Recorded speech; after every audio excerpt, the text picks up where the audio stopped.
नमस्कार दोस्तों, स्वागत है आपका हमारे चैनल पर। आज हम भगवद गीता के दूसरे अध्याय के एक और अद्भुत श्लोक पर चर्चा करेंगे, जो आत्मा के अद्वितीय और अचल स्वरूप को उजागर करता है। तो चलिए, हम इस ज्ञानवर्धक यात्रा पर निकलें। अध्याय 2 श्लोक 25। अव्यक्तोयम चिन्त्योयम विकार्योयम उच्यते, तस्मादेवं विदित्वैनं नानुशोचितुमर्हसि। इस श्लोक का अर्थ है, यह आत्मा अव्यक्त, अचिंत्य और अविकार्य है, इसलिए इस सत्य को जानकर तुम्हें शोक नहीं करना चाहिए। अब इसे एक उदाहरण के साथ समझते हैं। यह कहानी है एक वरिष्ठ नागरिक शर्मा जी की। शर्मा जी एक सेवानिवृत्त अध्यापक हैं और उन्होंने अपना जीवन बच्चों को शिक्षा देने में बिताया है। उनकी उम्र के साथ साथ उनके शरीर में भी कमजोरी आ गई है, लेकिन उनका मन और आत्मा अभी भी जीवंत और उत्साही है।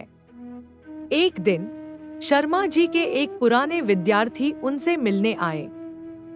वह विद्यार्थी अपने किसी प्रियजन के निधन से बहुत दुखी और विचलित था। उसने अपने गुरु से सांत्वना और मार्गदर्शन की आशा की। शर्मा जी ने अपने विद्यार्थी को भगवद गीता का यह श्लोक सुनाया, अव्यक्तोयम चिन्त्योयम विकार्योयम उच्यते, तस्मादेवं विदित्वैनं नानुशोचितुमर्हसि। शर्मा जी ने उसे समझाया कि आत्मा अव्यक्त है, जिसे हम अपनी इंद्रियों से देख नहीं सकते। आत्मा अचिंत्य है, जिसे हम अपनी बुद्धि से पूरी तरह समझ नहीं सकते। और आत्मा अविकार्य है, जिसका कोई परिवर्तन नहीं होता। यह जानकर हमें किसी के निधन पर शोक नहीं करना चाहिए, क्योंकि आत्मा अमर और अचल है। उन्होंने अपने जीवन का एक उदाहरण दिया। जब वे युवा थे, तब उनके पिता का निधन हो गया था। उन्होंने भी बहुत दुख महसूस किया था, लेकिन समय के साथ उन्होंने गीता का अध्ययन किया और आत्मा के इस सत्य को समझा।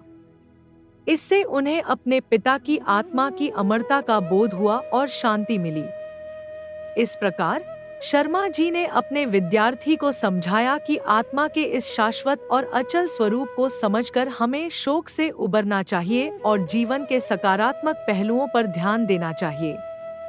इस श्लोक का यह उदाहरण हमें सिखाता है कि आत्मा की अमरता और अचलता का ज्ञान हमें जीवन के बड़े दुखों से उबरने में मदद कर सकता है। जब हम इस शाश्वत सत्य को समझते हैं, तो हम जीवन के परिवर्तनशील चक्र में स्थिर और शांत रह सकते हैं। अगर आपको यह वीडियो पसंद आया हो, तो लाइक और सब्सक्राइब करना न भूलें। अपने विचार और सवाल हमें कमेंट्स में बताएं। धन्यवाद और अगले वीडियो में फिर मिलते हैं।